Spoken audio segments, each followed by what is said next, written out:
ప్రియులు దేవుని పిల్లలైన మీ అందరికీ కూడా ఈ సాయంకాల వేళ క్రీస్తు నామములో శుభములు తెలియజేసుకుంటున్నాను. ఈరోజు మరొక మంచి విషయాన్ని బైబిల్ నుంచి మనం తెలుసుకుందాం. అది మనం చదువుకుంటున్న పాఠం, నిత్య జీవమునకు నిర్ణయింపబడిన వారు ఎవరు అని. నిత్య జీవము అంటే పరలోకం అని మనందరికీ తెలుసు. ఈ పరలోకానికి అందరూ వెళ్ళాలని భూమి మీద పుట్టిన మనుష్యులందరూ తపన పడుతూ ఉంటారు. స్వర్గాన్ని చేరుకోవాలి అని, పరలోకం సిద్ధించాలి అని.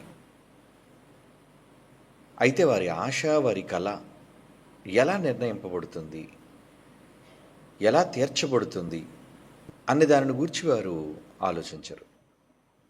వెళ్ళాలి అన్న ఆశ అయితే వారిలో ఉంటుంది, కానీ నిత్య జీవానికి వెళ్ళాలి అంటే దానికి ఎన్నో విధులు, కట్టడలు ఉన్నాయి అని ఎంతమందికి మనుష్యులు తెలుసుకున్నారు చెప్పండి? తెలీదు వారికి. ఈ పాఠం ద్వారా మనం తెలుసుకోబోతున్నాం. అది నిత్య జీవమునకు నిర్ణయం అంటున్నాడు. వెళ్ళాలి అని ఆశపడుతున్నారు. వెళ్ళే వారిలో ఎవరుంటారు, ఎవరుండరు అనేది ముందుగా నిర్ణయం జరిగింది అని మీలో ఎంతమందికి తెలుసు చెప్పండి? ముందుగా నిర్ణయం జరిగిపోయింది. ఎవరు పరలోకానికి వెళ్ళాలి, ఎవరు పరలోకానికి వెళ్ళకూడదు, అంటే నరకానికి పోయేవారెవరు, స్వర్గానికి పోయేవారు ఎవరు అనేది నిర్ణయం జరిగిపోయింది అని బైబిల్ చెప్పింది. అంటే రిజల్ట్స్ అనౌన్స్ అయిపోయా? అవుననే అంటుంది బైబిల్. ఫలితాలు ప్రకటించబడ్డాయి. ఎక్కడున్నాయి ఈ ఫలితాలు? దేవుని దగ్గర. ఈ మాట వినడానికి ఆశ్చర్యంగానే మనకు ఉంటుంది కదా.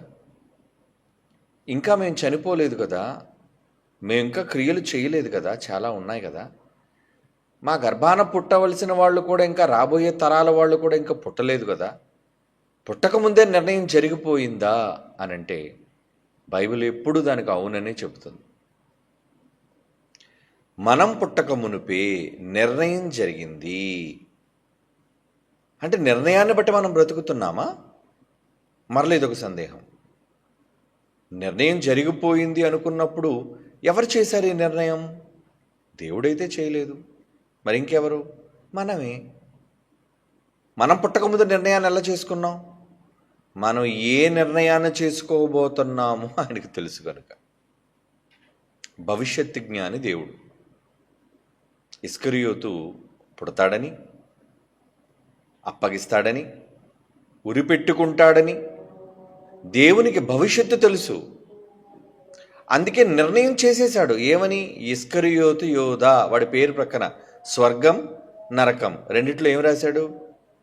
నరకం. నిర్ణయం జరిగిపోయింది. ఎప్పుడంటారా? జగత్తు పునాది వేయబడక మునుపే, లోకాలను దేవుడు కలిగించక మునుపే నిర్ణయం చేశారంటే మన పేరు ప్రక్కన స్వర్గమా, నరకమా రాసేశాడు. అది ముందు తెలిసిపోతే బాగుంది కదండి మనకి. ఎలాగా నరకం అని దేవుడు రాసిన విషయం తెలిసిందనుకోండి, ఇంకెంత భక్తిగా బ్రతకడం ఎందుకు మనం? ఎంత భక్తిగా బ్రతికినా పోయేది నరకం. కాబట్టి భూమి మీద ఉన్న కనీసం ఈ 70-80 సంవత్సరాలైనా సంతోషంగా మనకి నచ్చినట్లుగా బ్రతికి చేస్తాం. ఎలాగా పోయేది పాతాళం కనుక. కానీ అది రహస్యం, అది తెలీదు మనకు. దేవుడు దాన్ని తెలియజేయలేదు. కానీ తెలుసుకోగలిగే అవకాశాలను కల్పించాడు. ఎలా అంటారా? బైబిల్ 66 పుస్తకాలున్న బైబిల్లో మన పేరు ప్రక్కన స్వర్గం లిఖించబడిందా, నరకం అన్న రిజల్ట్ లిఖించబడిందా అనేది మనం తెలుసుకోగలం. బైబిల్ ద్వారా, చేతబడుల ద్వారా, మనుషుల దివ్య దృష్టి ద్వారా ఇవన్నీ కట్టుకథలు, అబద్ధాలు. పౌలు గారు అన్నారు, ఏమన్నారు ఆయన? ఇదిగో నేను ఇప్పుడే పానార్పణముగా పోయబడుచున్నాను, ఇక మీదట నా కొరకు నీతి కిరీటం ఉంచబడి ఉన్నది అన్నాడా? మంచి పోరాటము పోరాడి తిని అంటాడు తిమోతి పత్రికలో. ఏమంటే 2 తిమోతి పత్రికలో ఆయన ఏమని తన కుమారునికి చెబుతున్నాడు? నేను మంచి పోరాటమే పోరాడాను. 4వ అధ్యాయం 7వ వచనం, 2 తిమోతి పత్రిక 4వ అధ్యాయం 7వ వచనం అండి. మంచి పోరాటము పోరాడి తిని నా పరుగును కడముట్టించాను, నేను నా నమ్మకాన్ని నేను నిలబెట్టుకున్నాను, ఇక మీదట నా కొరకు నీతి కిరీటం ఉంచబడి ఉన్నదంటే ఆయన పేరు ప్రక్కన ఏం రాయబడిందో తెలిసిపోయిందా? తెలుసుకున్నాడు ఆయన. మనం కూడా తెలుసుకోగలం, ఇది అందరికీ సాధ్యం కాదు. కానీ ప్రకటించబడబోయేది ముందే రిజల్ట్ మనకు తెలిస్తే ఎంత బాగుంటుందండి. ముందుగానే రిజల్ట్ మనం తెలుసుకోగలిగితే నిజంగా అదృష్టవంతులమే. కానీ ఇది అందరికీ సాధ్యం కాదు కదా. బైబిల్ అర్థం కావాలి. ఎందుకు అర్థం కాదండి? బైబిల్ కోట్ల మంది అందరూ చదువుతున్నారు కదా, వాళ్ళకి బైబిల్ తెలుసు అనుకున్నారా? ఎవరికి తెలియదు. బైబిల్ తెలిస్తే వారు అన్ని రకాలుగా ఉండరు, అన్ని విధాలుగా వాళ్ళు ప్రవర్తించరు. వాళ్ళకి బైబిల్ అర్థం కాలేదు. నిజమండి. కనుక నిత్య జీవానికి నిర్ణయం జరిగిపోయింది. అంటే నువ్వు పుట్టిన తర్వాత ఏం చెయ్యబోతున్నావు అన్నది దేవుడికి ముందుగానే తెలుసు. రాయించేశాడు, ఎంపిక చేసేశాడు, నిర్ణయం చేశాడు అని చెప్పాలి. నేను చెప్తే మీరు నమ్మరు కదా. అపోస్తుల కార్యములు 13వ అధ్యాయం 48వ వచనం. అపోస్తుల కార్యములు 13వ అధ్యాయం ఏమండి 48. అన్యజనులు ఆ మాట విని సంతోషించి దేవుని వాక్యమును మహిమపరిచారు, మరియు నిత్య జీవమునకు నిర్ణయింపబడిన వారందరూ విశ్వసించిరి. ఆ మాట చూసారు ఎలా ఉందో? ఏమంటున్నాడు?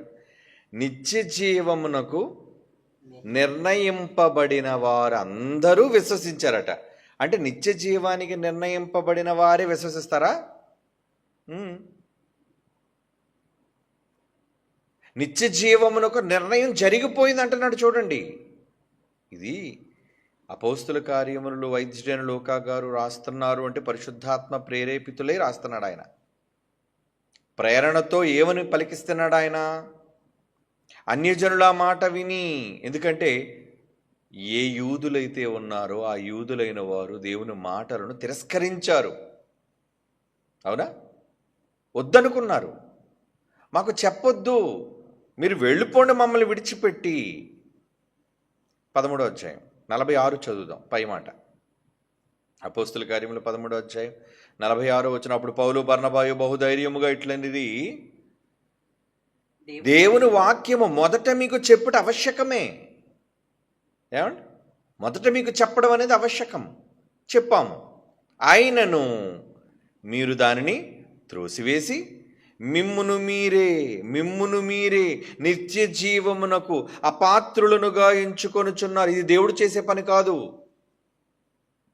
నాకు పరలోకం వద్దు, స్వర్గప్రాప్తి నాకు అక్కర్లేదు, నరకమే కావాలి అనే డెసిషన్, నిర్ణయం ఎవరు తీసుకున్నారట?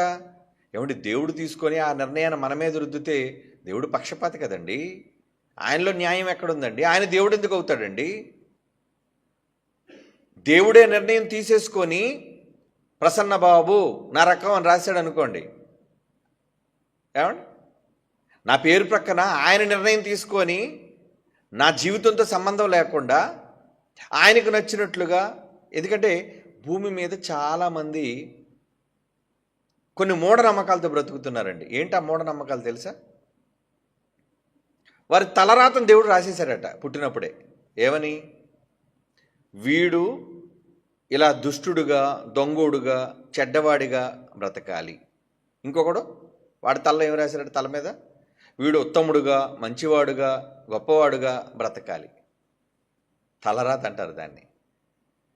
అంటే వీడు దుష్టుడుగా బ్రతుకుతున్నాడు అంటే తప్పు వీడిది కాదనమాట, రాత రాసిన వాని తప్పు. మరి వీడు నేరస్తుడు ఎందుకు అవుతాడు? ఆ మాత్రం దానికి వీడిని ఎందుకు నరకానికి పంపాలి? దేవుడే తలరాతను రాస్తే, దేవుడే మన భవిష్యత్తును నిర్దేశిస్తే స్వర్గం నరకం ఆయన మనకి ఇవ్వడం ఏంటి, ఇవ్వకపోవడం ఏంటి? అంతా ఆయన ఆడుతున్నాడు గేమ్. దేవుడు ఆడుతున్న నాటకం. కానీ దేవుడు నాటకాలు ఆడతాడా? నాటకాలు ఆడడానికి అనేవి నాటకాలు రాయడం ఏంటి? యథార్థవంతుడు. ఒక మనిషిని చెడ్డవాడుగా కానీ మంచివాడుగా కానీ తన వ్రాతతోని వ్రాసి పుట్టించడు. బైబిల్ ఎంత గొప్పదండి. బైబిల్ ఏమని చెప్పింది? పుట్టిన వారందరిని గురించి ఏం చెప్పింది? దేవుడట మనుషులందరినీ ఎలా పుట్టించాడని బైబిల్లో రాయబడింది. ఎంత స్వచ్ఛమండి బైబిల్. బైబిల్ నమ్మాలండి, ప్రతి ఒక్కరు నమ్మి తీరాలి. ఏమన్నాడు? ప్రసంగి గ్రంథం 7వ అధ్యాయం 29 అండి. చాలాసార్లు చదువుకున్నమాట. ప్రసంగి గ్రంథం 7వ అధ్యాయం 29వ వచనం, దేవుడు నరులను యథార్థవంతులుగా పుట్టించెను, కానీ వారు వివిధములైన తంత్రములను కల్పించుకొని వారు చెడిపోయారు. తప్పు నాదేంటి? నేను మంచివాళ్ళుగా చేశాను అంటే ఇప్పుడు దేవుడు మంచోడేనా? ఎస్, దేవుడు మంచోడు, మంచివాడు. ఏ మనుషుల తలరాతను డిసైడ్ చేయట్లేదు ఆయన. అంటే వీడి కత్తితో పొడి చేయడానికి దేవుడు తలరాతేనైనప్పుడు మరి చట్టాలు ఎందుకండి వీడికి శిక్ష విధిస్తున్నాయి? చట్టాలు నమ్మం. ఏమండి, తలరాత అండి, మా నమ్మకాల్లో మా తలరాత ఇదే అని ఉందండి, ఆడిని పొడవాలని ఉందండి, వీడి చావాలని ఉందండి, చావడం వీడి తలరాత, పొడవడం నా తలరాత అని జడ్జి గారి ముందు చెప్పారు అనుకోండి. జడ్జి ఏమంటాడు? అవునా, తలరాత కదా, సరే నేను కూడా అలాగే నీ రాత రాస్తాను, ఓకే, ఆడు చచ్చినందుకు ఆడు అన్యాయం అయిపోయినా పర్లేదు, కానీ నువ్వు మాత్రం నిర్దోషివి అని రాస్తాడా జడ్జిమెంట్? ఏం రాస్తాడు చెప్పండి? నువ్వు అన్యాయంగా మరొకటి ప్రాణాన్ని తీసిన కారణంగా నీకు అయితే యావజ్జీవ కారాగార శిక్ష లేదా ఉరి శిక్ష. అంటే ఇప్పుడు జడ్జి గారే బెటర్లా ఉన్నారు కదండి దేవుడి కన్నా. అంటే మనుషులకి ఏమైనా బుద్ధి ఉందా? మనుషులకు బుద్ధి ఉందా? ఎలాంటివి నమ్ముతున్నారు ఏంటండి? ఇలాంటి మూఢనమ్మకాలలో తమ బ్రతుకును భయంకరమైన పాతాళానికి, అగ్నికి ఆహుతి చేసుకుంటున్నారు. ఇలాంటివి నమ్ముతున్నారా? బైబిల్ ఏం చెప్పింది? బైబిల్ ఏమంది? యథార్థం, అందరినీ మంచివాళ్ళుగా ఉత్తములుగా పుట్టించాను, అందులో నా తప్పేమీ లేదు, ఎవడి తల రాతను నేను రాయలేదు, రాయను కూడా. వారు కల్పించుకోవాలి, వారు వివిధములైన తంత్రములు కల్పించుకొని ఉన్నారు. నేరం నీది. ఎవడన్నాడులేండి నేరం నాది కాదు ఆకలిదా? అంటే ఆకలిస్తే ఏ నేరమైనా చేస్తారా నువ్వు? వినడానికి బాగున్నట్లుగా లాజికల్గా ఉంది. నేరం ఏమండి అన్యాయంగా ఎందుకు మీ కొడుకును నేను పొడిచి చంపాను అంటే నేరం నాది కాదు, నా చేతిదా నేరం అన్నాడు అనుకోండి, ఏమంటారు? ఏమంటారు? చాలా మంచి మాట చెప్పారండి. అవునండి, మీ తప్పేమీ లేదండి, అంతా మీ చేతి తప్పే. చేతి గురేసేస్తారా? కనీస జ్ఞానంతో ఆలోచించినా మనుష్యులకు ఏది నిజం ఏది అబద్ధమని ఇంగితం అంటారు దాన్ని. ఎంత ఇంగితం కోల్పోయి ప్రవర్తిస్తుంది ఏంటంటే మానవాళి. డెస్టినీ అట, ఇది డెస్టినీ అండి. ఏంటి డెస్టినీ? ఏంటి ఇలా కలుసుకోవడం డెస్టినీ? ఈ మధ్యన ఈ పిచ్చి ప్రేమ సన్నాసులు ఏం మాట్లాడతారంటే మన ఇద్దరం ఇలా కలుసుకోవడం డెస్టినీ. ఏంటి డెస్టినీ? నీ మొహం. ఆ తర్వాత విడిపోవడం మరి ఎవరి డెస్టినీ? ప్రేమించుకున్నంతకాలం బాగా ప్రేమించుకొని చుట్టూ తిరిగి చట్టాపట్టాలు వేసుకొని ఆ తర్వాత వాడే ఇంకొక దానికోసం దీన్ని నరికి చంపుతాడు. ఏమైంది మరి డెస్టినీ? అంటే ఇదే ఆ డెస్టినీ? వీడి చేతిలో ఇది చావాలి, మరొకరితో వీడు పోవాలి, ఇదా డెస్టినీ? అంటే మనిషి చేసే ప్రతి తప్పుకి, వాడు తీసుకునే ప్రతి తప్పుడు నిర్ణయానికి డెస్టినీ అంటాడేంటి? ఏం చెప్పాలో మనిషికి తెలియదు. కారణం, వాడికి విజ్ఞానం లోపించింది. విజ్ఞానం ఎక్కడుంది? విజ్ఞానం ప్రపంచ గ్రంథాల్లో లేదు, ఎక్సెప్ట్ బైబిల్. మనిషి వ్రాసిన కోట్ల పుస్తకాలలో లేదది, ఒక్క బైబిల్లో మాత్రమే దాగి ఉందది. నీ డెస్టినీ కాదది. నువ్వు నిర్ణయం తీసుకున్నాయి, నువ్వు సొంతగా రాసుకునే నీ డెస్టినీ అది. నువ్వు తప్పుడు నిర్ణయం తీసుకొని ఎవరి మీద పెట్టేస్తావు ఈ నేరం? నేరం నీది, దేవుడిది కాదు, ఆకలిది కాదు, మరో దానిది కాదు. ఆవేశంతో తప్పు చేయటం నీ వంతు, ఆవేశాన్ని అణుచుకొని తప్పును నివారించటం అది నీ వంతే. అంటే సమాజం ప్రతి దానికి దేవునిని నేరస్తుడిగా చేయాలి అనుకుంటుంది. అంటే వాళ్ళు ఏదో ఉత్తములు, మంచివాళ్ళు, మాకే సంబంధం లేదు. దేవుని పిల్లలారా, ఇలాంటి మూఢనమ్మకాలు, వట్టి మాటలు నమ్మి మోసపోకండి. దేవుడు మనుషులను మంచివాళ్ళుగా చేశారండి. పుట్టుకతో మనమంతా నిష్కల్మషులం, పాపరహితం. అలాంటి వాళ్ళమైన మనం చెడిపోతున్నాం.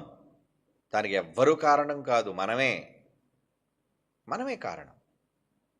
కనుక నిర్ణయం అనేది ఎక్కడ ఉంది, ఎవరు తీసుకుంటున్నారు, ఎలా జరుగుతుంది అంటే దేవుడి మీద నెట్టేకండి. ఇది దేవుడు నా తల మీద రాసిన తలరాత ఎలా ఉందండి, నా తలరాత ఎలా ఉందండి. నీ తలరాత అలా ఉండడం ఏంటి? నీ తలరాత నువ్వు రాసుకోవాలి.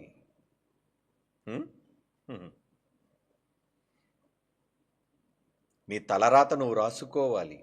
చాలామంది పిచ్చోళ్ళు అప్పుడు ఈ చేతిని చూసి జ్యోతిష్యం చెప్పేవాళ్ళందరూ గీతల్లో తలరాతలట. గీతల్లో రాతలేంటి?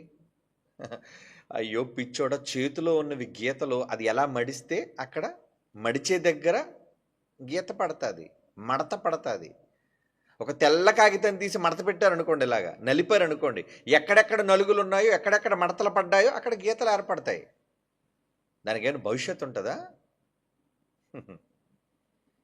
ఇలా ప్రతి గీత కోసం నువ్వు మాట్లాడాలంటే నేను నడినెత్తి నుంచి అరికాల వరకు అన్ని గీతలే.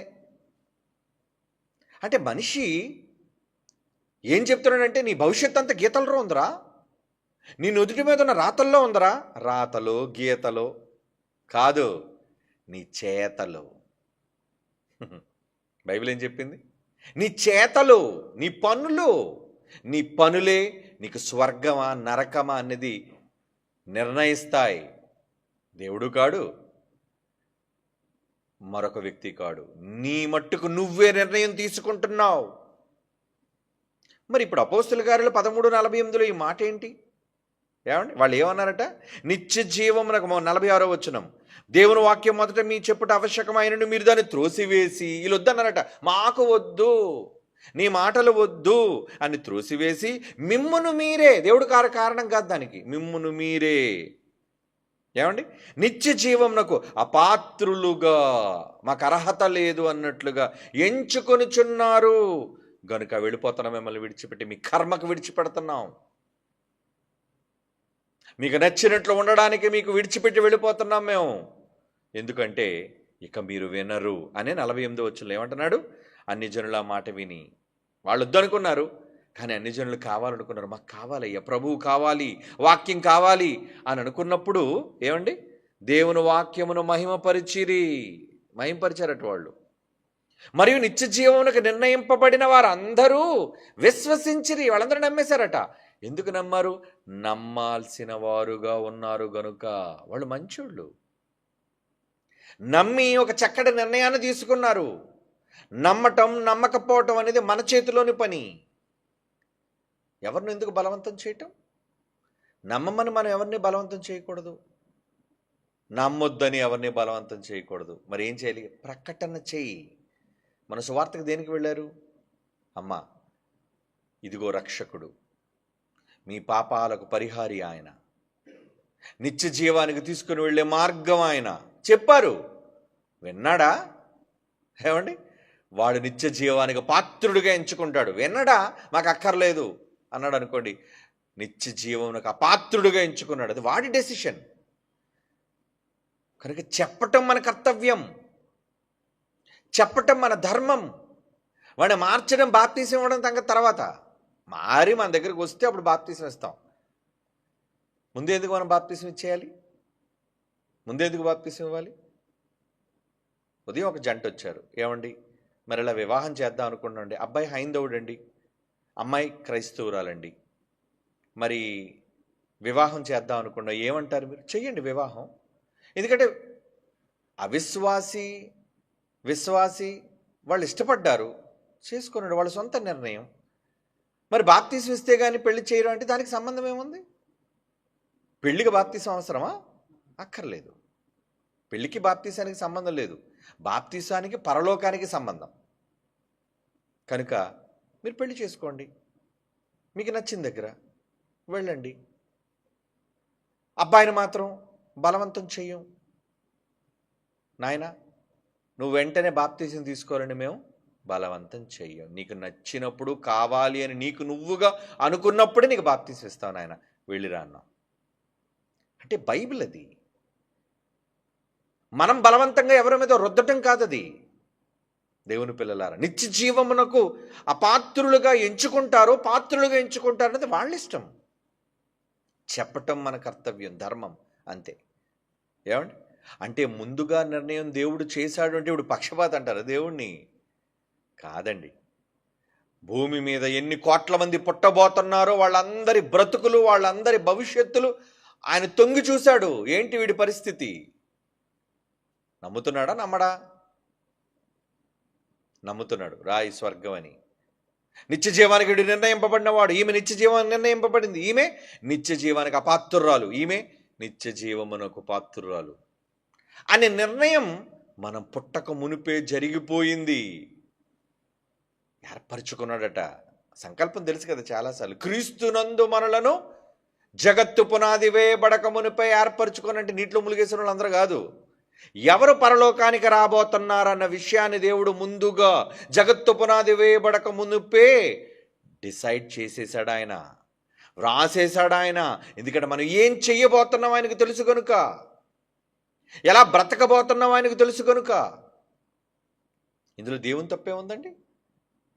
జరగబోయేదానికి తెలుసు, వ్రాసాడు కనుక చేస్తామన్నది కాదు అక్కడ. అందుకే అంటున్నాడు, నిత్య జీవమునకు నిర్ణయింపబడిన వారు అందరూ విశ్వసించిరి. నమ్మిన వాళ్ళందరూ అంటే ఇప్పుడు గుడిలోకి వెళ్ళిన అందరూ విశ్వాసులు అనుకున్నారేంటి? అబ్బా వీళ్ళంతా గొప్ప విశ్వాసులు అండి. ఏం విశ్వాసులు? దొంగలు.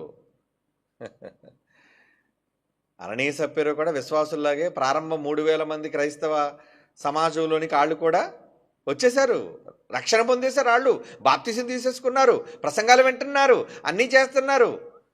వాగ్దానాలు చేయమంటే మేము ఇచ్చేస్తామని వాగ్దానం చేశారు. ఆ తర్వాత చచ్చారు. ఎక్కడికి పోయారు? నరకానికి. పరిశుద్ధాత్మను మోసగించారు వాళ్ళు ఇరువురు. మరి విశ్వాసులే బాప్తిసం తీసేసుకున్నారు కాబట్టి దేవుడు పేరు రాశాడు వీళ్ళది పరలోకానికి.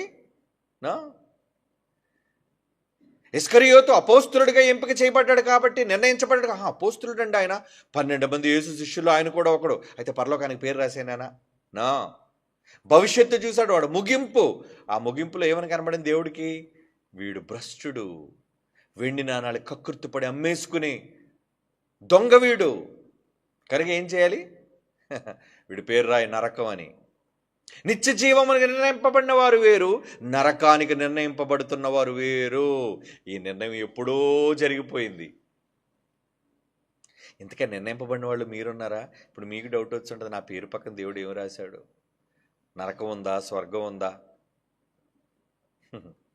భయం రావాలండి, భయం. నేను ఎటు వెళ్తానన్న భయం మనకు కలగాలి. దేవుడు నిర్ణయం చేశాడు. రోమిలికి రాసిన పత్రిక 8వ అధ్యాయం, రోమాపత్రిక 8వ అధ్యాయం 28వ వచనం నుంచి చదువుతున్నాను చూడండి. రోమాపత్రిక 8వ అధ్యాయం 28. దేవుడు ప్రేమించు వారికి, దేవుని ప్రేమించు వారికి. నువ్వు దేవుని ప్రేమిస్తున్నావా? దేవుని ప్రేమిస్తున్నావా? దేవుడు అందరినీ ప్రేమిస్తాడు. దేవుడు లోకమునే ఎంతో ప్రేమించాడు. కానీ నువ్వు దేవుని ప్రేమిస్తున్నావా? దేవుని ప్రేమించు వారికి, మీలో ఎవరెవరైతే దేవుని ప్రేమిస్తారో ఆ ప్రేమించు వారికి, అనగా ఆయన సంకల్పము చొప్పున పిలువబడిన వారికి, ఆ ప్రేమించే వారే పిలువబడతారట. ఇన్విటేషన్ ఎవరికి వస్తుంది? ఇన్విటేషన్ లవ్ చేసిన వాళ్ళకి ఇన్విటేషన్. లవ్ ఇన్విటేషన్ దేనికి? ఈరోజు పెళ్ళిళ్ళకి లవ్ అనేది ఒక ఇన్విటేషన్. అవునా? లవ్ చేసుకుని పెళ్లి చేసుకుని చాలామంది ఉంటారు. లవ్ అనేది ప్రేమకి ఇన్విటేషన్, అది పెళ్ళికి ఇన్విటేషన్. మరి తర్వాత విడాకులు దేనికి ఇన్విటేషన్? విడిపోవడానికి. ఏమండి, దేవుడు ఇక్కడ ఏమంటున్నాడు? దేనికి ఇన్విటేషన్ ఇచ్చాడట?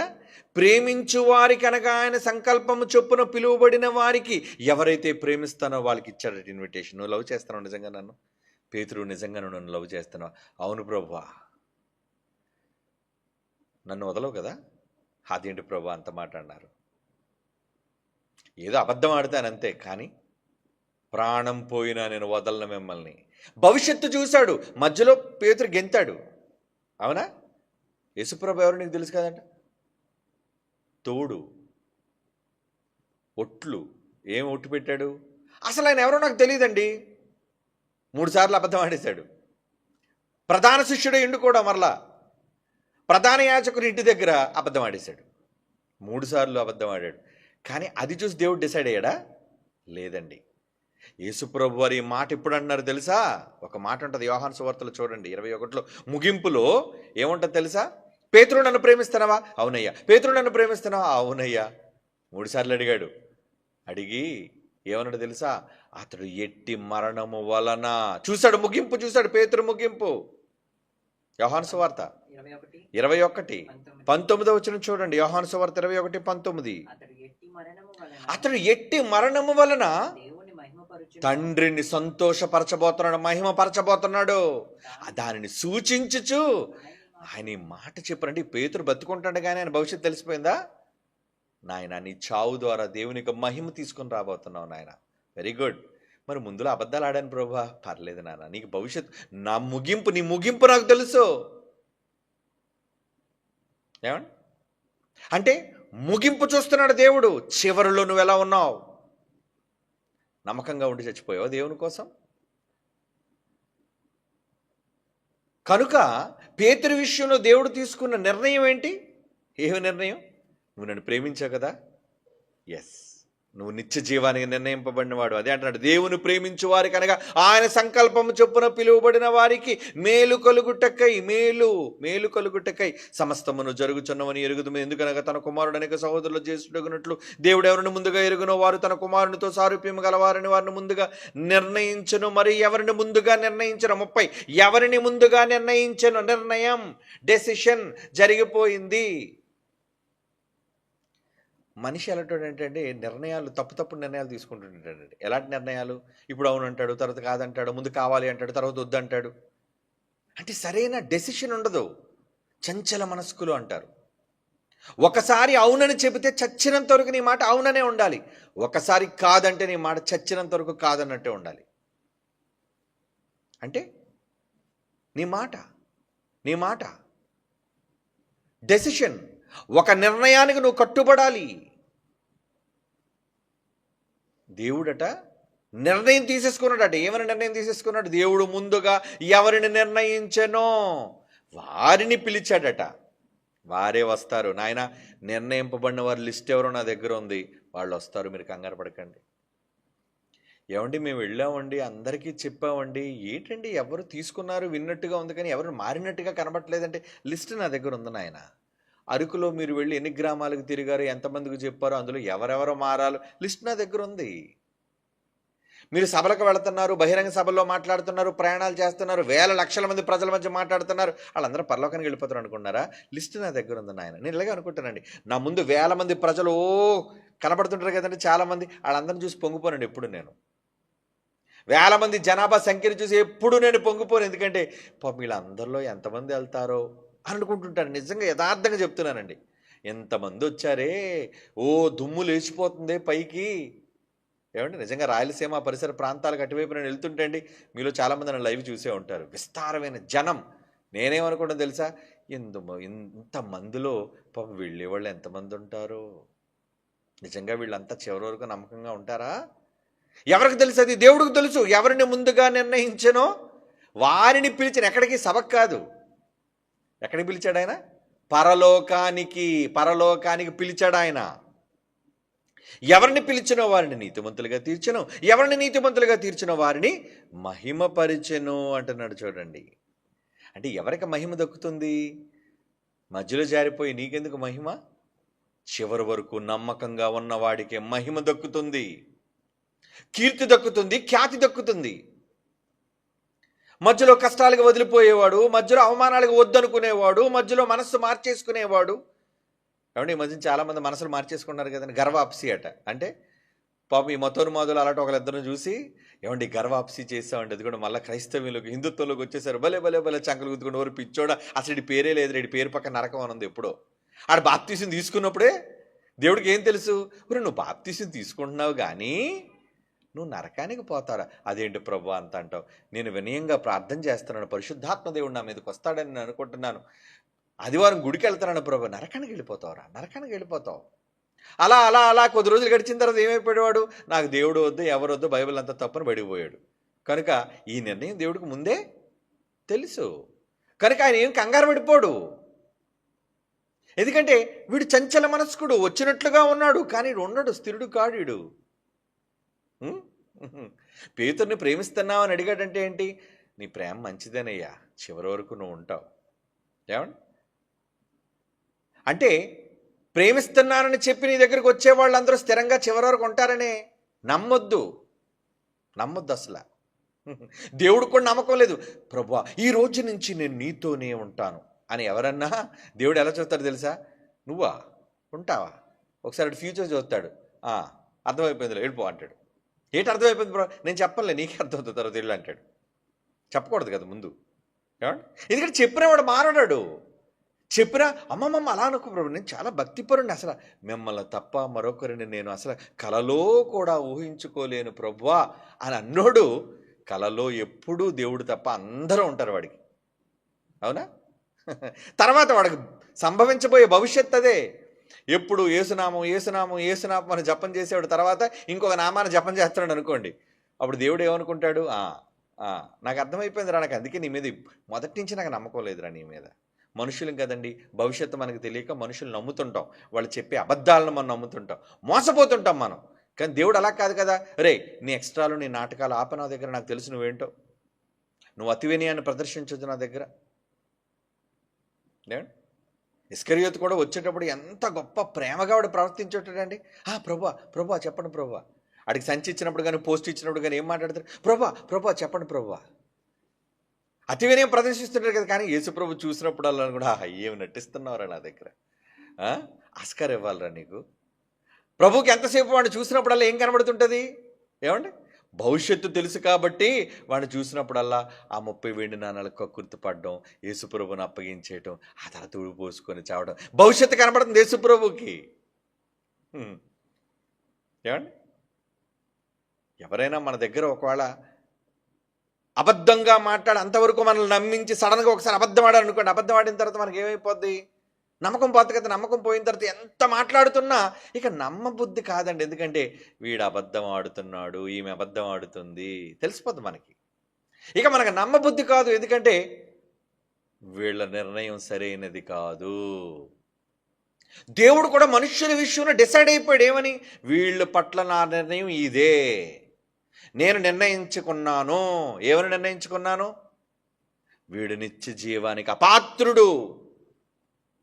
వాడేయించుకుంటాడు తర్వాత. అది కాదు ప్రభా, ఇప్పుడు గుడిలో కూర్చున్నాడు ప్రభా, మోకాళ్ళ ప్రార్థన చేస్తున్నాడు ప్రభా, కన్నీటి ప్రార్థనతో ఉన్నాడు ప్రభా. ఒరే పిచ్చోడు, నువ్వు ఇప్పుడే చూస్తున్నారు, ఆడు భవిష్యత్తు నేను చూశాను.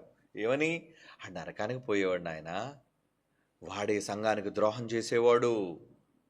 ఇప్పుడు నమ్మకంగా కనబడుతున్నాడు, వినయంగా విధేయతతో నీ పక్కనున్నాడు వాడు, కానీ వాడు చాలా పెద్ద ద్రోహి, నమ్మొద్దు దేవుడు చెప్తాడు. కనుక భవిష్యత్తులో ప్రతి మనిషిని గూర్చి ఏం జరగబోతుందో అనేది దేవుడికి తెలుసు గనుకే ఏం చేశాడు? యాకోబుపత్రిక 2:5 యాకోబుపత్రిక 2:5 నా ప్రియ సహోదరులారా ఆలకించుడి, ఈ లోక విషయంలో దరిద్రులైన వారిని విశ్వాసమందు భాగ్యవంతులుగా తన్ను ప్రేమించు వారికి తాను వాగ్దానము చేసిన రాజ్యమునకు వారసులుగా ఉండుటకు దేవుడు ఏర్పరుచుకొనలేదా? దేవుడు ఏం చేశాడట? ఆల్రెడీ డిసైడ్ అయిపోయాడు, ఆయన ఏర్పాటు చేసేసుకున్నాడు. ఏమంటే ఒక నరకానికి పోతాడు అనే డెసిషన్ తెలిసిపోయిన తర్వాత వాడు ఎంత అంతా వచ్చి దేవుడి దగ్గర నాటకాలు ఆడినా దేవుడికి ఎలా కనబడుతుంది? ఒరే, ఇక నువ్వు నటించొద్దురా, నీ నటన నేను తట్టుకోలేకపోతున్నాను. ఏమండి, ఎవరైనా మన కళ్ళ ముందు ద్రోహం చేసిన తెలిసిన తర్వాత, అంటే వాళ్ళకి తెలియదు, మనకి విషయం తెలిసిపోయినట్టు వాళ్ళకి తెలియకుండా వచ్చి మన దగ్గర నటిస్తున్నారు అనుకోండి, ఏమంటే నిజంగా నేనంటే చాలా నమ్మకంగా మీ పట్ల ఉంటాను, అసలు నమ్మకం అంటే నమ్మకానికి నేనేనండి అర్థం అని ఎవరైనా మనిషి చెబుతున్నప్పుడు మనకు ఆల్రెడీ వాళ్ళ కోసం పూర్తిగా సాక్ష్యాధారాలతో తెలిసిపోయింది అనుకోండి, వీళ్ళు ద్రోహులు, వీళ్ళు మనకి ద్రోహం చేసేవాళ్ళు, అప్పుడు వాళ్ళు మాట్లాడి మనకి ఎలాగనిపిస్తుంది? హే ఆపు, పనికిరాని మాటలు నువ్వు మాట్లాడద్దు, నువ్వేంటో నాకు దగ్గర మొత్తం అర్థమైపోయింది, పో. దేవుడు అలాగే అంటాడండి మనుషుల కోసం. సేమ్. అంటే ఈరోజు భూమి మీద మనం చేసే ఈ నటన, ఈ ప్రదర్శించే భక్తి, దేవుడు చూచే వాటికి ఏమి కరిగిపోడు. అబ్బో, నా బిడ్డకి ఎంత ప్రేమ, ఎంత భక్తి నా మీద అనుకోడు. నిత్య జీవానికి నిర్ణయింపబడిన వాళ్ళు ఎవరు? ఆ లిస్ట్ ఆయనకు తెలుసు. ఆ లిస్టులో వీడి పేరు ఉందా లేదా? లేదు, నాకు తెలుసు. మరి ఇదంతా ఏంటి? ఓవర్ యాక్టింగ్ నాయన, నేను నమ్మను. చూసారా, డిసైడ్ అయిపోయాడు దేవుడు. రాజ్యమునకు వారసులుగా ఉండుటకు ఏర్పరచుకొనలేదా? దేవుడే ఏర్పాటు చేసేసుకున్నాడట. ఇప్పుడు చెప్పండి, ఆయన ఏర్పాటు మంచిదే కాదా? ఎప్పుడు ఏర్పాటు చేసుకున్నాడు అంటారా? ఈ మాట చూడండి, 2వ దెస్సలోనిక పత్రిక 2వ అధ్యాయం 13-14 వచనాలు. 2వ దెస్సలోనిక పత్రిక 2వ అధ్యాయం 13-14 వచనాలు. ప్రభువు వలన ప్రేమింపబడిన సహోదరులారా, దేవుడు మిమ్మల్ని చాలా లవ్ చేశాడు. ఆత్మ మిమ్మల్ని పరిశుద్ధపరచడం వలన, పరిశుద్ధాత్మ దేవుడు మిమ్మల్ని చాలా పవిత్రులుగా చేయటం వలన, అనగా యూదుల్లో మీరు సత్యమును నమ్ముట వలన రక్షణ పొందుటకు దేవుడు ఆది నుండి మిమ్మును ఏర్పరచుకొనును గనుక అంటున్నాడు. చూడండి, ఎప్పటి నుంచి ఏర్పాటు చేసుకున్నాడట? ఆదిలోనే. ఏమంటే మరి తల్లి గర్భంలో మనల్ని ఆదిలో ఏర్పాటు చేసుకున్నాడంటే ఈ ఆది కాదు, తల్లి గర్భంలో ఉన్న ఆది అది కాదు, ఆదిని ఆరంభం. జగత్తు పునాది వేయబడక మునిపే తన గర్భంలో మనమంతా ఉన్నామే, ఆయన గర్భంలో, దేవుని గర్భంలో, అది ఆది. అప్పుడే ఏర్పాటు చేసుకున్నాడంటే, అరే నా కడుపులో నుంచి ఇస్కరియోతు అన్నాడు ఇక్కడ ఉన్నాడు, వీడు నరకానికి పోతాడు, నా దగ్గర తిరిగి రాడు. ఇదిగో ఇక్కడ పౌలు ఉన్నాడు, తిరిగి వస్తాడు నా దగ్గరికి. తెలుసు ఆయనకి, తాను కన్నా తన పిల్లలు తన దగ్గరకు వచ్చేవాళ్ళు ఎవరు, రాని వాళ్ళు ఎవరన్నా ముందుగానే ఆయనకు అంతా తెలుసు కనుక ఏమంటున్నాడు? దేవుడు ఆది నుండి మిమ్మును ఏర్పరచుకుని. ఇర్మియాతో ఎందుకన్నాడు? నాయన, అమ్మ కడుపులో నువ్వు పడిన నాట నుండే నేను ఏర్పాటు చేసుకున్నానండి అంటే అప్పుడు ఏర్పాటు జరిగిందని కాదు, అసలు ఆదిలోనే ఏర్పాటు జరిగింది. ఆదిలో అంటే జగత్తు పునాది వేయబడక మునిపే, ఆదాములోనికి మనం రాక మునిపే, దేవుని గర్భంలో మనం ఉన్నప్పుడే నిర్ణయం జరిగిపోయింది. మనం ఆయన వారము అని, మనం ఆయన వారము కాము అని. అదే చెప్తున్నాడు, ఆది నుండి దేవుడు మిమ్మును ఏర్పరచుకొనును గనుక. మనం దేవునికి స్తోత్రం చెప్పాలి అంటున్నాడు. చూడండి దేవుని పిల్లలారా, అంటే దేవుడికి నిర్ణయం వలన నిత్య జీవానికి ఎవరు నిర్ణయించబడ్డారు, ఎవరు అపాత్రులుగా అయిపోయారనే విషయం తెలుసు. యేసుప్రభు మంచి ప్రసంగం చేస్తుంటే జనమంతా, వేల కొలది జనమంతా విన్నారు. ప్రసంగం అంతా విన్నారు. అబ్బా భలే చెప్పాడు కదండి ఉపమానం ఆయన, అబ్బా ఆ చెట్టు గురించి భలే చెప్పాడు కదండి ఉపమానం, ఆ పొలం గురించి భలే చెప్పాడు కదండి ఉపమానం, ఆ చేప గురించి భలే చెప్పాడు కదండి ఉపమానం అని అందరూ ఉపమానాలు విని వెళ్ళిపోతే, కొన్ని సందర్భాలు శిష్యులకు అర్థం కాకపోతే యేసుప్రభు దగ్గరికి వచ్చి అడిగారట, ప్రభువా ఏంటో ప్రభా నువ్వు చెప్పింది మాకు ఇది అర్థం కాలేదు, ఈ ఉపమాన భావం ఏంటి మాకు చెప్పవా? మరి వాళ్ళందరూ వెళ్ళిపోయారు, అలాగే ఇప్పుడు మాకు చెప్తానంటున్నావు అన్నప్పుడు యేసుప్రభు ఏమన్నాడు తెలుసా అండి? ఏమన్నాడు తెలుసా? మత్తయి సువార్త 13వ అధ్యాయం 11వ వచనం. మత్తయి సువార్త 13:11. పరలోక రాజ్య మర్మములు ఎరుగుట మీకు అనుగ్రహింపబడి ఉన్నది కానీ వారికి అనుగ్రహింపబడలేదు. ఇదేంటి? పరలోక రాజ్య మర్మాలు మీకు తెలియాలి నాయన, వాళ్ళకి తెలియదు. అందుకే వాళ్ళ దగ్గర నేను అలా చెప్పాను, రహస్యంగా బోధించాను నేను, వాళ్ళకి మర్మమైనట్టుగా చెప్పాను, వాళ్ళకి అర్థమయ్యి కానట్టుగానే చెప్పాను. ఎందుకంటే ఏం ప్రభు వాళ్ళకి అర్థమయ్యి కానట్టుగా ఎందుకు చెప్పావు? ఎలాగ వాళ్ళు రారురా, విన్నా అర్థమైనా వాళ్ళు పరలోకానికి రారురా, వాళ్ళు పోతారని నాకు తెలుసు, అందుకే మీకు చెప్తున్నాను, వాళ్ళకి నేను చెప్పటం లేదు. చూసారా యేసుప్రభు ఎలా డిసైడ్ అయ్యాడు? నిర్ణయం జరిగిపోయింది ఆల్రెడీ. ఆయన ప్రసంగానికి ఆయన ముందు ఉన్న వేల మందిలో ఎంతమంది వినేవాళ్ళు, వచ్చేవాళ్ళు, చచ్చేవాళ్ళు, నరకానికి పోయేవాళ్ళు ఆయనకు తెలుసు కనుక వాళ్ళ కోసం ప్రయాసం ఎందుకు ఆయనకి? ఎవరు రాబోతున్నారో, ఎవరు వినబోతున్నారో, ఎవరు మారబోతున్నారో అంతా ఆయనకు తెలుసు. కనుక మారేవాడు మారుతాడు, వినేవాడు వింటాడు, పోయేవాడు పోతాడు. అందుకే ఎప్పుడు పోయేవాడు కోసం బాధపడొద్దు. వచ్చేవాడి కోసం సంతోషించండి, నిలబడేవాడి కోసం సంతోషించండి, పరలోకానికి వెళ్ళేవాడి కోసం ప్రయాసపడండి. పోయేవాళ్ళ కోసం ఎప్పుడు నిరాశ పడకండి. ఏమండి, ఎంతో కష్టపడ్డామండి, ఎంతో చేసామండి, ఎంతమంది నిలబెట్టామండి, వీళ్ళందరూ పోయారండి. పోని యేసుప్రభు ఏం బాధపడ్డాడు?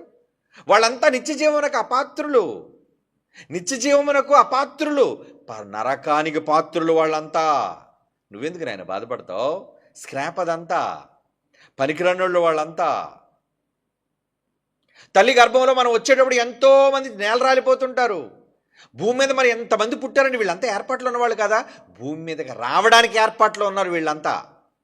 ఏమండి, భూమి మీదకి రావడానికి ఒక నిర్ణయం ఉంది సుమా. భూమి మీద శరీరాలతో రావడానికి ఒక నిర్ణయం ఉంది. కానీ వచ్చిన వాళ్ళలో ఎంతమంది నిత్య జీవానికి వెళతారు? అది ఫైనల్ నిర్ణయం. శరీరం వచ్చింది కాబట్టి అందరికీ పరలోకం వచ్చేస్తుందనా? తల్లి గర్భంలో నిలబడ్డారు కాబట్టి అందరూ స్వర్గప్రాప్తి జరుగుతుందనా? నో. భూమి మీద పుట్టినంత మాత్రాన అందరూ పరలోకానికి వెళతారని కాదు. పరలోకానికి వెళ్ళేవాళ్ళు కొద్ది మందే ఉంటారు. ఎందుకంటే ఒక పని చేసేటప్పుడు చాలా స్క్రాప్. ఎందుకంటే అందరితో పాటు వచ్చిన వాళ్ళం మనం. మన కోసం కొంతమందిని పోగొట్టుకుంటాడు ఆయన. ఏమండి, మీకు ఉదాహరణకి మినరల్ వాటర్ కోసం చెప్తాను. ఒక pure mineral water, 1 litre water మనకి రావడానికి మీ ఇంట్లో ఒక ఫిల్టర్లు ఉంటే ఏమండి ఎన్ని లీటర్ల వాటర్ వేస్ట్ అవుతుందో తెలుసా? సుమారుగా రఫ్గా 2 లీటర్ల వాటర్. ఒక మంచి లీటర్ నీటిని కోసం ఎంత నీరు పోతుందో తెలుసా అండి? 2 లీటర్ల నీరు పోవాలి, వ్యర్థం. అంటే అవుట్పుట్లో ఒక మంచి అవుట్పుట్ రావడం కోసం కొంత వేస్టేజ్ అనేది ఉంటుంది. అలాగే దేవుని కోసం నిఖార్సైన వాళ్ళు, నమ్మకమైన వాళ్ళు, భయభక్తులు కలిగిన భక్తిపరులు రావాలి అంటే ఈ చెత్త, భూమి మీద ఉన్న ఈ చెత్త అంతా కూడా ఏంటది? రిజెక్టెడ్. 10% బాగు కోసం 50%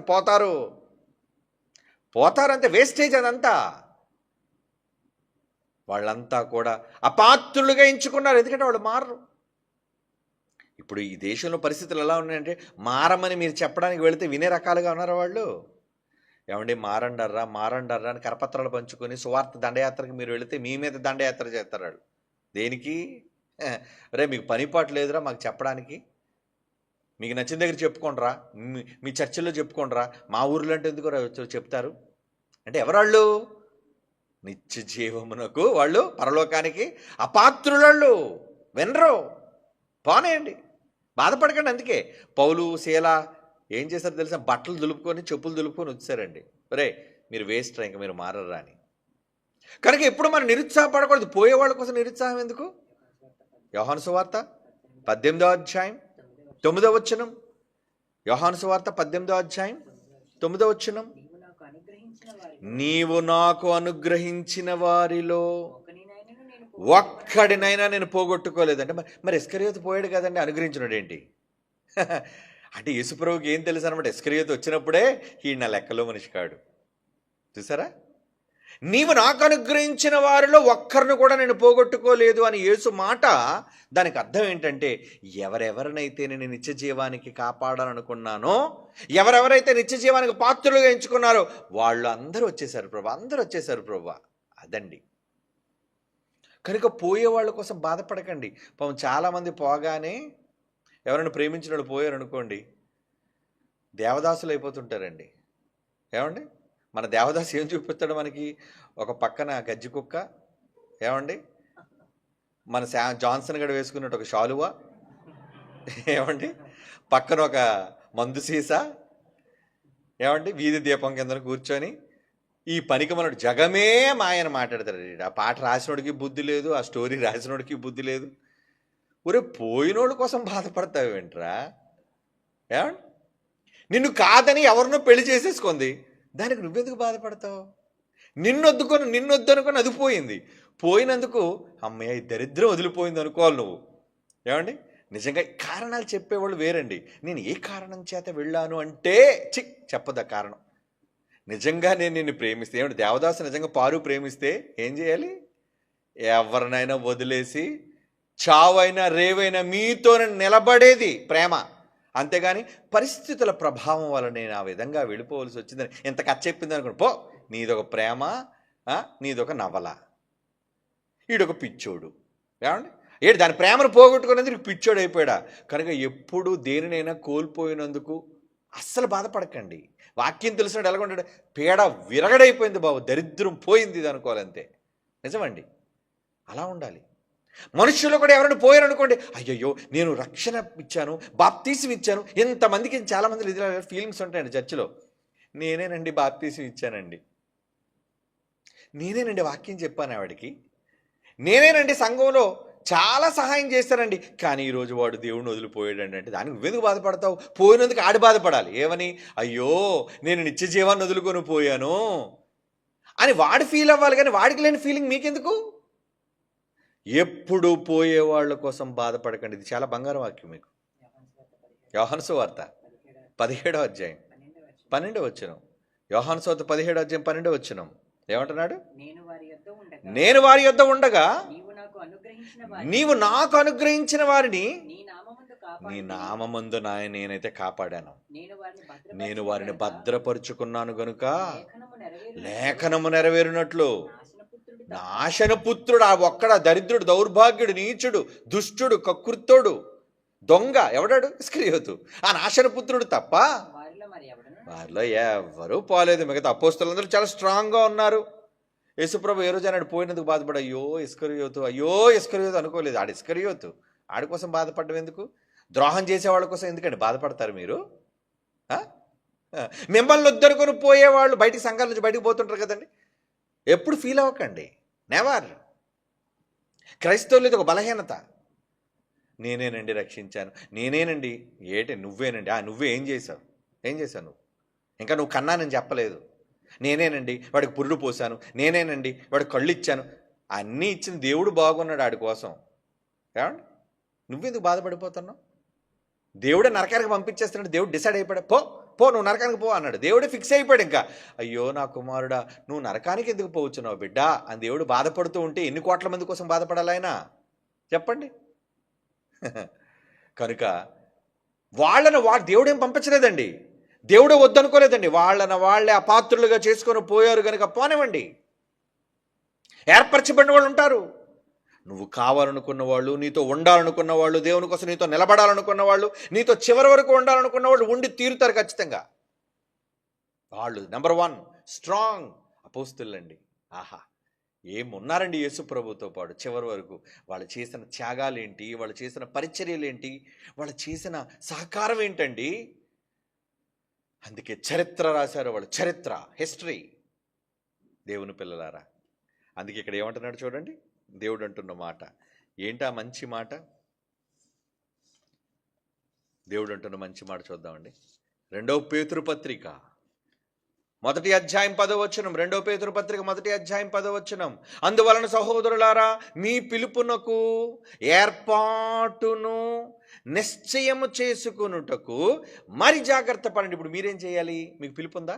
ఏం పిలుపు? ఈ పనికిరానులు దొంగలు చెప్పే మీకు పిలుపు ఉందా, మీకు పిలుపు వచ్చిందా? ఈ కాదు, పరలోకానికి వెళ్ళడానికి పిలుపు. ఏమండి మీ పిలుపును ఏర్పాటును కన్ఫర్మ్ నిశ్చయం చేసుకున్నట్టుకు మరి జాగ్రత్త పడండి.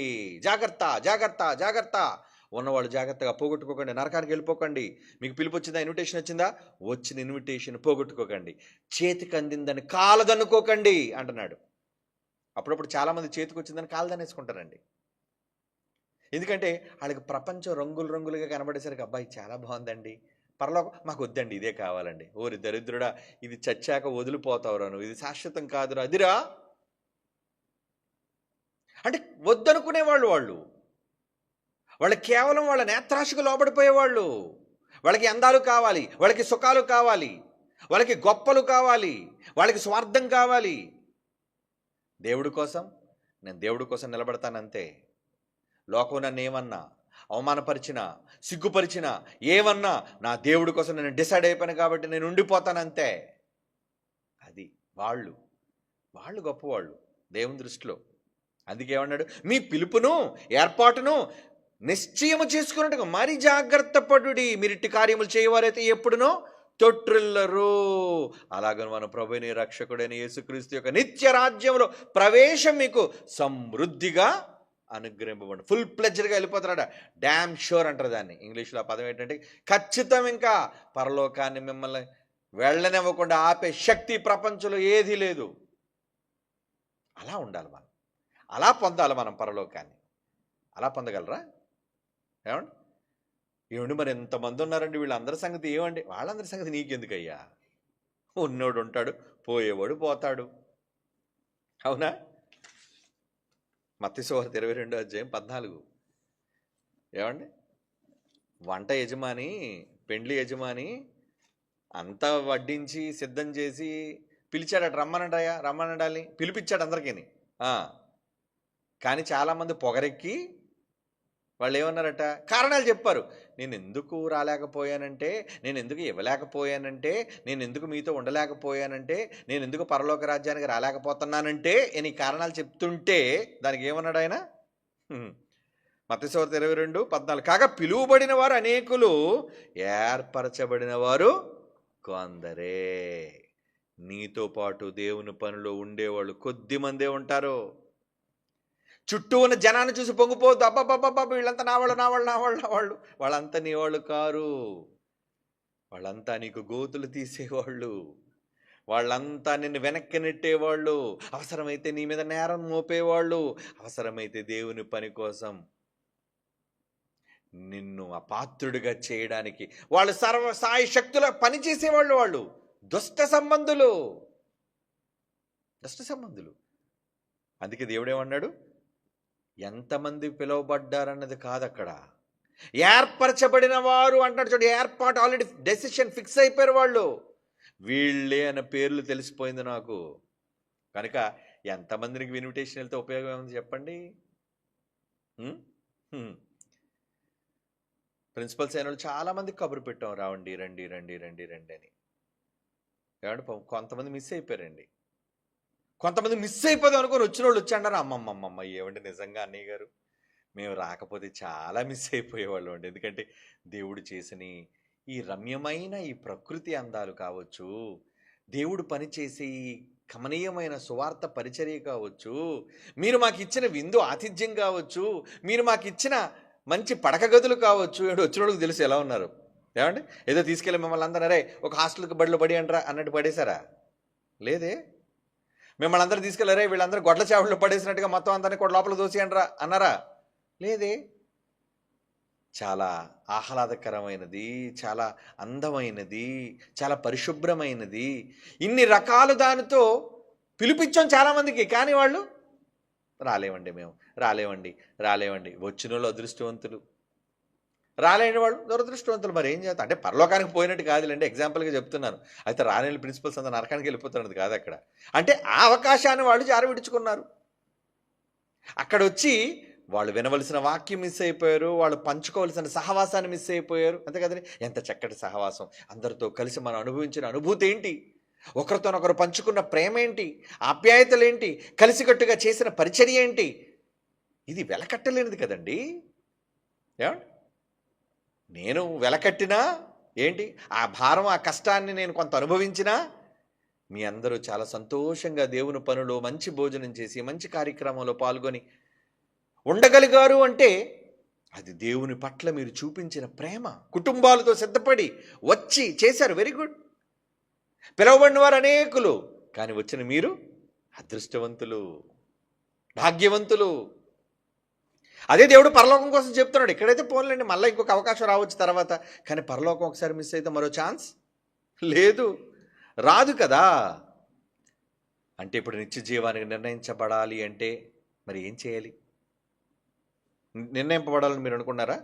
నిర్ణయింపబడాలి. ఒకవేళ మీ దేవుడు రాత మా కోసం ఏమి రాశాడో మంచిగా రాస్తే బాగున్ను, అసలు ఏం చేస్తే రాస్తాడు అనే విషయాన్ని మీకు చెప్తాను. ఎందుకంటే మరింత వాక్యం చెప్పింది దాన్ని మీకు తెలియాలి కదా. అంటే ఈ మాటలు విన్న తర్వాత అయినా మీరు మారుతారేమో, మీ హృదయాలు ప్రక్షాళన అవుతాయేమో, మీరు దేవుని కోసం నిలబడతారేమో అనే ఉద్దేశంతో దేవుడు ఈ మాటలు ముందుగా మన కోసం రాయిస్తున్నాడు. ఏమని? కొలస్సీ పత్రిక 3వ అధ్యాయం 12వ వచనం. నిజంగా దేవుడు మీ పేరు ప్రక్కన పరలోకము అని రాయాలని అనుకుంటున్నారా? అయితే భూమి మీద ఎలాంటి వారికి రాస్తాడో తెలుసా? నిత్య జీవం కోసం ఏర్పాటు చేయబడిన వాళ్ళు ఎలాంటి వాళ్ళు తెలుసా? ఇక్కడ చెప్తున్నాడు చూడండి, కొలస్సీ పత్రిక 3:12 కాగా దేవుని చేత ఏర్పరచబడిన వారును. ఆయన ఏర్పాటులో ఎవరుంటారంటే, ఏర్పాటు అదే కదండి, దేవుడి చేత కన్ఫర్మ్ అయిన వాళ్ళు, దేవుని చేత ఏర్పాటు చేయబడిన వాళ్ళు, దేవుడు పరలోకానికి తీసుకుని వెళ్ళే వాళ్ళు ఎలా ఉంటారు అంటే, వారు పరిశుద్ధులను, ఇంకా ప్రియులునై వారికి తగినట్లుగా. అంటే వెళ్ళేవాళ్ళు పరలోకానికి పరిశుద్ధులుగా ఉంటారట, ప్రియులుగా ఉంటారట. అలా ఉండాలంటే వారికి తగినట్లు మీరేం చేయాలట? జాలి కలిగిన మనసు, దయాళుత్వము, వినయము, సాత్వికము, దీర్ఘశాంతము ధరించుకునడి. ఏమండి? ఇవే కదండి మనలో లోపాలు. ఏమండి? జాలి కలిగిన మనసు అంటే ఎవరి మీద చూసి జాలి పడతామా? చాలా కఠినం కదండి మనం. జాలి అనేది ఉండదు కదండి మనకి. దేవుని సేవ అంటే మనకి జాలి లేదు, దేవుని పరిచర్య అంటే మనకి జాలి లేదు, దేవుని పని చేద్దామంటే జాలి రాదు మనకి. జాలి అంటే దేనికోసం? మీ ఇంట్లో మీ కూతురు మీద జాలి చూపిస్తావు, నీ భర్త మీద జాలి చూపిస్తావు, నీ భార్య మీద జాలి చూపిస్తావు, తల్లిదండ్రుల మీద జాలి చూపిస్తావు. మరి దేవుడి మీద జాలి ఏమైపోయింది? అయ్యో అయ్యో అయ్యో అని నీ వాళ్ళ కోసం అంటావు, కానీ అయ్యో అయ్యో దేవుడు నువ్వు ఎందుకనవు? జాలి కలిగిన మనసు, దయాళుత్వం, దయ ఎక్కడుంది దయ? నిజంగా ఈరోజు పేదలకు అన్నం పెడదాము, వచ్చిన వాళ్ళకి అందరికీ ఉచిత భోజనం, దాంతో మీరు కూడా భోజనం చేద్దరు కానీ, మీ కుటుంబాలు కూడా భోజనం చేద్దరు కానంటే, ఏమండి పోతే పోయింది, మంచి నిర్ణయం తీసుకున్నారు కానండి, నేను మాత్రం రూపాయి హ్యాపీగా నేను నా కుటుంబం వెళ్ళి శుభ్రంగా భోజనం చేసి వచ్చేస్తా అంటే వాడు దయ్యున్నాడా? ఏమండి? ఎలాగా ఉచిత భోజనం అనేది ప్రకటించారు కాబట్టి, అందులో రాష్ట్రంలో స్త్రీలకు ఉచిత బస్సు ఒకటి వచ్చింది కాబట్టి మా ఆవిడకి కూడా టికెట్ ఉండదు. ఇంకో నచ్చిన బస్సు ఎక్కిపోవచ్చు, హ్యాపీగా వెళ్ళిపోవచ్చు. నా ఒకడికే కదండి మహా అయితే టికెట్, ఆడవాళ్ళందరికీ ఉచిత బస్సు. ఏమండి? అక్కడ ఎలాగా ఉచిత భోజనం కనుక 2 ఫ్రీలు మాకు వచ్చాయి. ఏమండి? పిల్లలంటారా హాఫ్ టికెట్లు, ఆడికి ఎలాగా భోజనం ఫ్రీ. ఏమండి? కనుక ఎంత డబ్బులు మిగులు, నేను మాత్రం రూపాయి కూడా దేవునికి ఇవ్వనండు అన్నాడు అనుకోండి, అప్పుడు వాడు ఏమన్నాడు? జాలి కానీ దయాళుత్వం కానీ లేనోడు. కానీ మన పిల్లలు ఎలా ఇచ్చారండి? వాళ్ళ శక్తికి మించి కదండి ఇచ్చారు.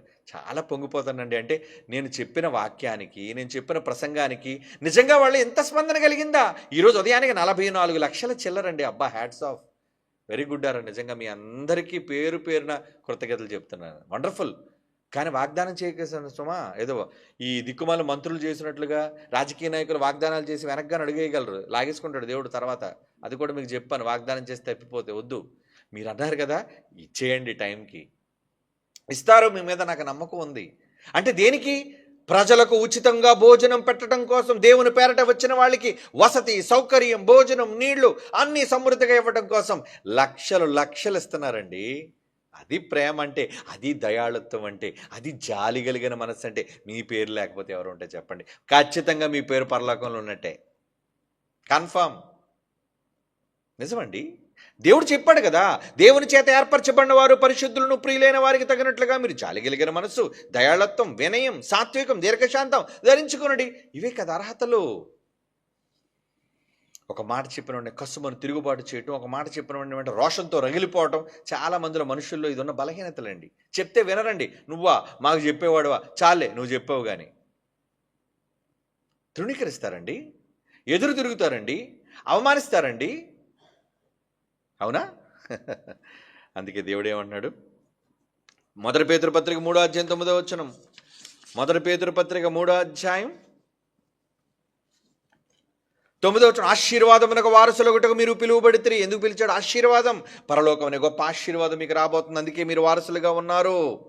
మీరు పిలువబడితిరి గనుక, అక్కడ క్లాస్ పెట్టాడు చూడండి, గనుక కీడుకు ప్రతి కీడైనను, దోషణకు ప్రతి దోషణైనను చేయక దీవించండి. కీడుకు ప్రతి కీడు చేయకండి.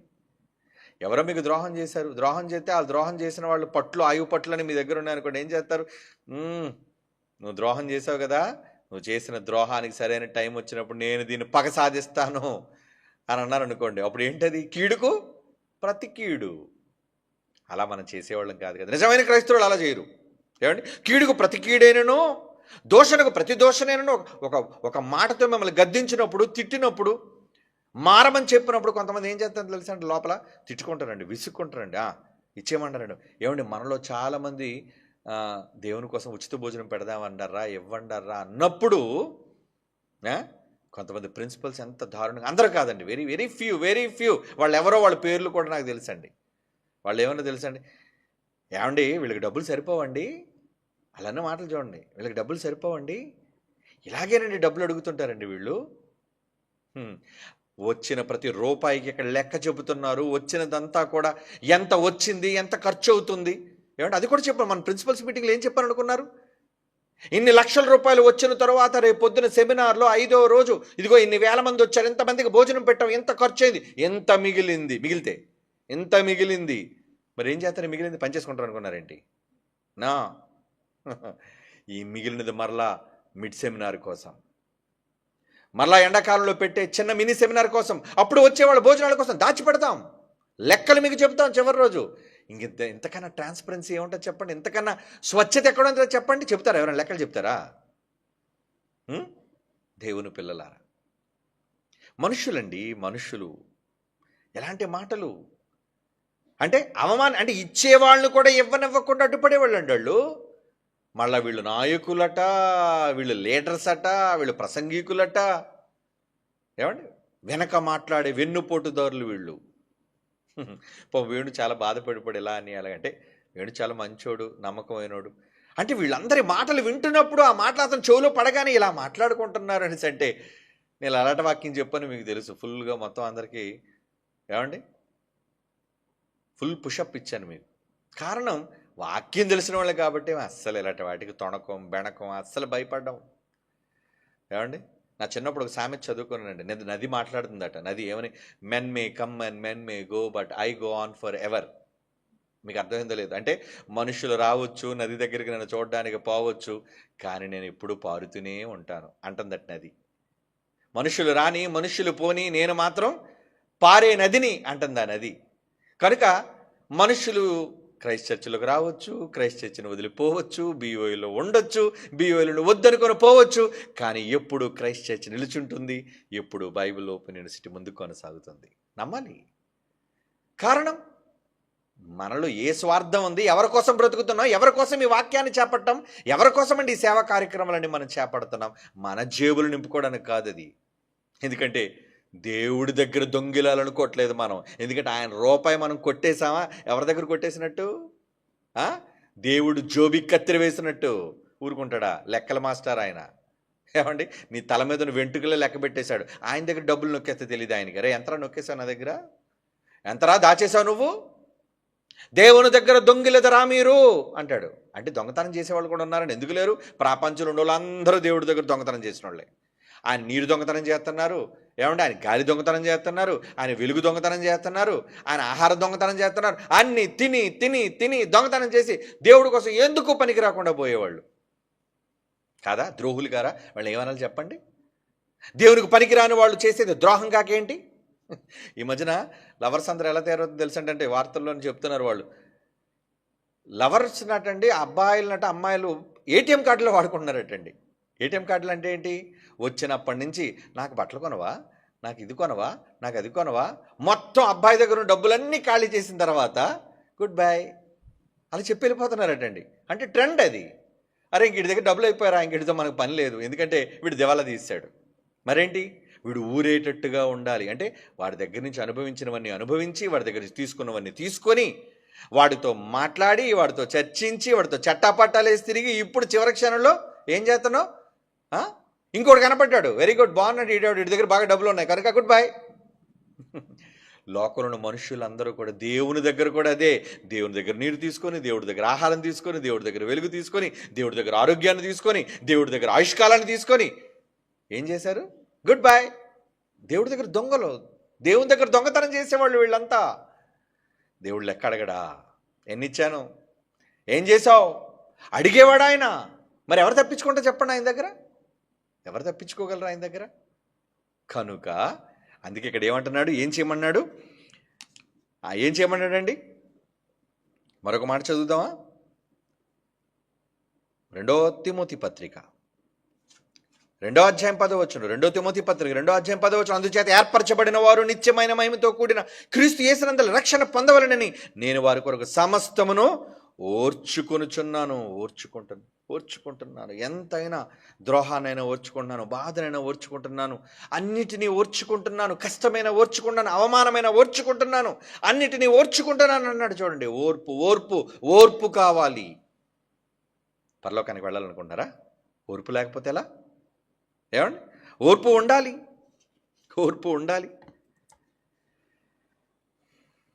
చివరిగా ఒక మాట చదువుకుందాం ప్రియులారా.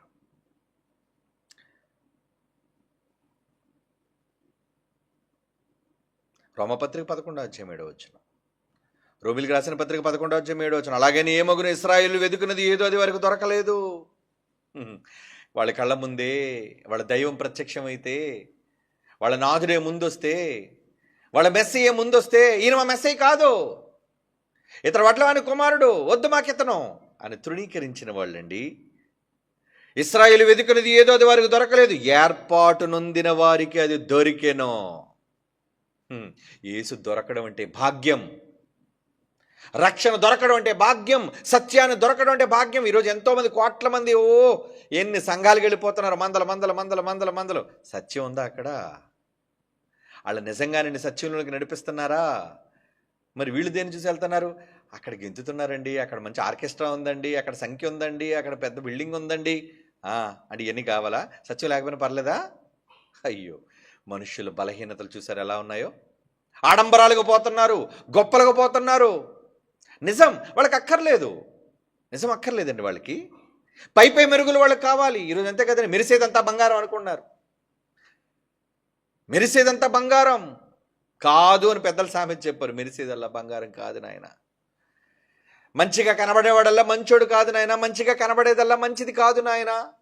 భక్తిగా కనబడేవాడల్లా మంచివాడు, భక్తివాడు కాడు నాయన అని దేవుడు చెప్తున్నాడు. ఏమని?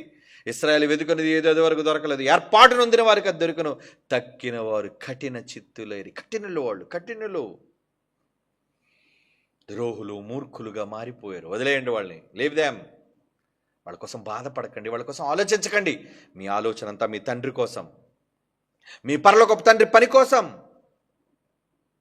నిత్య జీవానికి నిర్ణయింపబడిన వాళ్ళు మీరుంటే, ఒకవేళ నిత్య జీవానికి మీరు నిర్ణయించబడితే, ఇప్పటివరకు విన్న మాటల ప్రకారంగా మీరు చేసేవాళ్ళు అవుతారు. లేదా మిమ్మును మీరే నిత్య జీవానికి అపాత్రులుగా చేసుకుంటారు. God bless you. కళ్ళు మూసుకొని ప్రార్థన చేసుకుందాం. పరిశుద్ధుడైన తండ్రి దేవా, ఆ మహాలోకం, ఆ మహారాజ్యం, నిత్య జీవానికి మేము పాత్రులుగా ఉండాలని మా తపన, ప్రయాసం, తాపత్రయం. మాలో ఉన్న లోపాలను మీరు సవరించి మమ్మల్ని మేము సరిచేసుకొని ఆ లోకానికి తండ్రి పాత్రులుగా ఎంచబడగలుగుటకు సహాయం దయచేయండి. మీ సేవలో ముందుకు మమ్మల్ని నడిపించండి. మాతో పాటు సహకారులుగా ఎంతమంది ఉన్నారు, స్త్రీలు, పురుషులు, యవ్వనులు, పెద్దలు, వృద్ధులు, వాళ్ళందరి పేర్లు జీవగ్రంథంలో లిఖించినందుకు ధన్యవాదాలు తండ్రి. అవును, ఆ సహకారుల పేర్లు జీవగ్రంథమందు ఉన్నాయి. అలా మేము ఎల్లప్పుడూ మీ పనిలో ముందుకు సాగే మహద్భాగ్యాన్ని మాకు దయచేయవలసిందిగా ప్రార్థిస్తూ యేసుక్రీస్తు వారి పరిశుద్ధమైన నామములో ఈ ప్రార్థన వేడుకొనుచున్నాము తండ్రి. ఆమేన్.